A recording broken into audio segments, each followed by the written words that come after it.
Number system का UPSC CSAT 2023 का question देखो। डिजिटल सम एक ऐसा कंसेप्ट है जो सवाल में नहीं लगा तो नहीं लगा और लग गया आंसर झट से आ गया बिना कुछ एक्स्ट्रा दिमाग लगाए। बोला एबीसी डीएफ दोनों 3 अंकों की संख्या इस प्रकार है कि एबीसी डीएफ सब अलग अलग हैं। एबीसी प्लस डीएफ बराबर 1111 है। A plus B plus C plus D plus E plus F का मान क्या है? डिजिट्स का सम पूछा है। अगर मैं यहाँ पे डिजिट का सम निकालूं एबीसी और डीएफ का तो क्या आ रहा है? डिजिटल सम 1 2 3 4, यानी कि आंसर ऐसा ऑप्शन होना चाहिए जहां पे डिजिटल सम 4 आए। 3 और 0 का 3 होता है, 2 8 10 10 का 1 होता है, 3 और 1 4 होता है, 2 और 1 डिजिटल सम 3 होता है। एकमात्र ऑप्शन जिसका डिजिटल सम 4 है ये आंसर हो जाएगा। यूपीएससी वाले भी जो है पागल हो जाएंगे। प्यारे भाई कभी भी ऐसा क्वेश्चन आए आपके सामने तो उसको बिना फॉर्मूले से कर सकते हो। देखना क्या है कि √88 प्लस 3 √88 प्लस 3 √88, रूट के अंदर क्या है 88, यहां बार बार क्या आ रहा है 3 आ रहा है। तो 88 के ऐसे 2 टुकड़े करो जिनका डिफरेंस 3 हो। 11 8 88 होता है, 11 8 का डिफरेंस 3 है। अगर सभी जगह प्लस का साइन है तो बड़ा वाला आंसर हो जाएगा यानी कि 11। ये सवाल देखो, अभी ऐसे टुकड़े करो 117 के कि उनका डिफरेंस अंतर 4 हो तो 13 निम्मा 117, लेकिन यहां हर जगह माइनस का साइन है। माइनस मतलब छोटा वाला आपका आंसर हो जाएगा 9। बस ये ट्रिक आपको ध्यान रखनी है, तुरंत आंसर आएगा। प्रॉफिट लॉस का अगर आप ये सवाल सही कर पा रहे हो तो आपकी तैयारी सही दिशा में चल रही है, वरना खेल खत्म है आपका। बोला एक व्यापारी अपना माल लागत मूल्य से 44% अधिक लगाता है, यानी कि मार्क प्राइस जो है वो कॉस्ट प्राइस से 44% ज्यादा रखा गया है। फिर उस पर 50% की छूट देता है। मार्क प्राइस पर 50% की छूट देने के बाद वो बेच देता है। पूछा उसका हानि प्रतिशत क्या होगा? हानि क्या होता है? सीपी का सामान हमने एसपी में बेचा तो प्रॉफिट भी हो सकता है, लॉस भी। लॉस परसेंट क्या होगा? तो लॉस जो होगा वो 44 और -50 का सक्सेसिव होगा। फॉर्मूला क्या होता है? 44 - 50 माइनस 44 गुणा 50 बटे 100। ठीक है मेरे दोस्तों, केवल आपको यहाँ पे सक्सेसिव का फॉर्मूला लगाना है।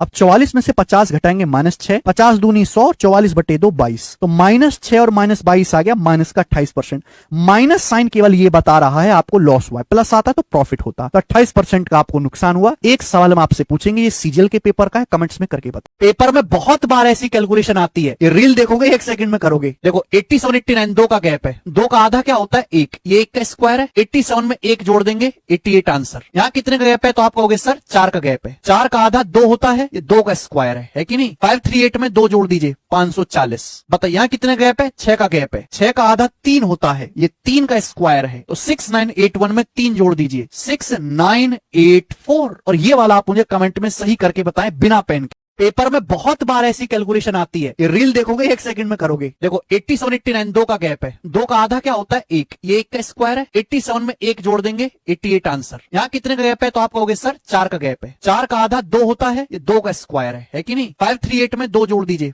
540। बताइए यहाँ कितने गैप है? 6 का गैप है। 6 का आधा 3 होता है, ये 3 का स्क्वायर है, तो 6981 में 3 जोड़ दीजिए 6984। और ये वाला आप मुझे कमेंट में सही करके बताएं बिना पेन। सम्मित बात्रा जी से जब एक बार पूछी गई कि 1 ट्रिलियन में कितने जीरो होते हैं तो उनको पता नहीं, तो कम से कम आप पता कर लीजिए कि कभी बेइज्जती ना हो दोबारा। 1 रुपया, 1000 रुपए मतलब 1 के आगे 3 जीरो। 1 मिलियन, मिलियन में मेरे दोस्तों 1 के आगे 6 जीरो। 1 बिलियन, 1 के आगे 9 जीरो। 1 ट्रिलियन, 1 के आगे 12 जीरो। 1000 10 की पावर 3, मिलियन 10 की पावर 6, बिलियन 10 की पावर 9, ट्रिलियन 10 की पावर 12। आज का डॉलर चल रहा है $1 84 रुपए के बराबर। तो बोलते ना कि ये कंपनी $1 मिलियन की होगी, तो $1 मिलियन होता है 8.4 करोड़ रुपए। अब इसको 1000 से गुणा करो। $1 बिलियन की जो कंपनी है 8400 करोड़ रुपए, और $1 ट्रिलियन जो है वो 84 लाख करोड़ रुपए। हमारे देश की जो पूरी इकोनॉमी है, जो सब कुछ मिला के एसेट है, वो $3.7 ट्रिलियन का है। सबसे आसान है 11 को किसी भी नंबर से गुणा करना, सेकंड में कर सकते हैं। 11 की 2 अंकों की संख्या में गुणा करनी है 73। तो देखो सबसे कोने में क्या लिखा हुआ है 3, 3 में 7 जोड़ेंगे क्या आएगा बेटा 10, 10 का 0 हासिल 1, 7 में 1 जोड़ेंगे 8, 803 बड़ा नंबर है। 11 की 428 में गुणा करनी है, कोने में क्या है 8, 8 में 2 जोड़ेंगे क्या आएगा 10, 10 का 0 हासिल 1, 2 में 4 जोड़ेंगे क्या आएगा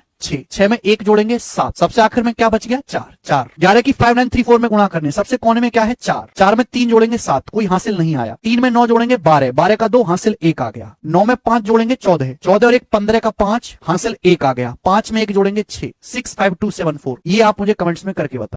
बिना कुछ किए केवल शकल देख के आप बता सकते हैं कि इनमें सबसे बड़ा और छोटा कौन है। देखो एक ही नंबर है 7, उसको 5 बार लिखा गया है, बस पावर जो है कम ज्यादा कर दी है हमने। तो ऐसे किसी भी सवाल का डायरेक्ट शॉर्टकट है कि आपको पावर पे ध्यान देना है। जिसकी पावर बड़ी होगी वो नंबर बड़ा होगा, जिसकी पावर यानी कि घात छोटी होगी वो नंबर छोटा होगा। अब यहाँ पर सबसे छोटी जो पावर है मेरे दोस्तों वो यहाँ पर है, तो ये नंबर आपका स्मॉलेस्ट है। यहाँ पर सबसे बड़ी जो पावर है मेरे प्यारे भाई वो यहाँ पर है, तो ये नंबर आपका ग्रेटेस्ट है। बस इतना ही लॉजिक जानना है। देखो 7 लिखा ही 5 बार है ना, बस पावर कम जो है कम ज्यादा करी गई है। अब इनमें से आप मुझे बताओ कि इनमें कौन बड़ा है कौन छोटा है। ऐसी कोई भी सीरीज के जोड़ने की छोटी सी ट्रिक क्या है, ध्यान सुनिएगा। देखिए 1/2 गुणा 5, 5 से खत्म है तो 5 से शुरू, 8 पे खत्म है 8 से शुरू, 11 से खत्म है तो 11 पे ही शुरू हो रहा होगा, ये ध्यान रखिएगा। तो शॉर्टकट है मेरे प्यारे भी। देखो 2 5 में 3 का गैप है, 5 8 के बीच में 3 का गैप है, 8 11 के बीच में 3 का गैप है, 3 3 का गैप यहाँ पे दिया हुआ है। तो 1/, अब ब्रैकेट के अंदर क्या आएगा, ध्यान सुनिएगा बेटा, जो पहला वाला नंबर है ना, इसी पे ध्यान देना है, 1/2 माइनस आखिर में क्या है मेरे दोस्तों, आखिर में 62 है, 1/62। क्लियर है? आप बोलोगे हाँ जी सर, अब मुझे केवल यहाँ पे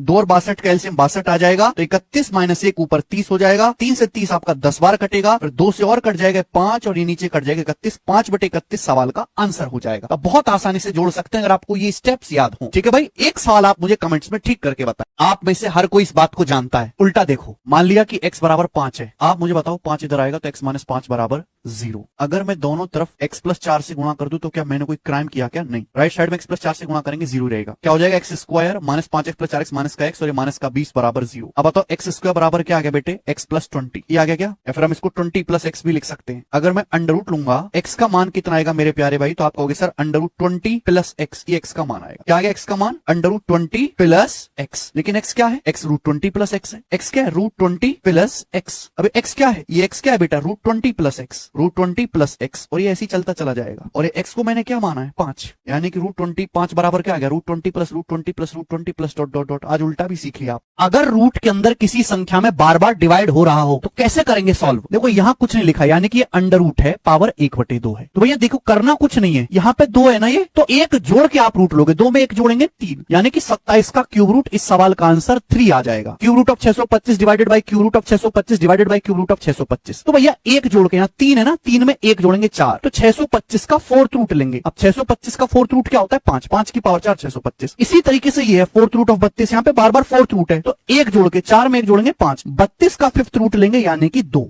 इस सवाल का आंसर है। कंसेप्ट अगर आपको पता है तो 1 सेकंड में आपका आंसर आएगा।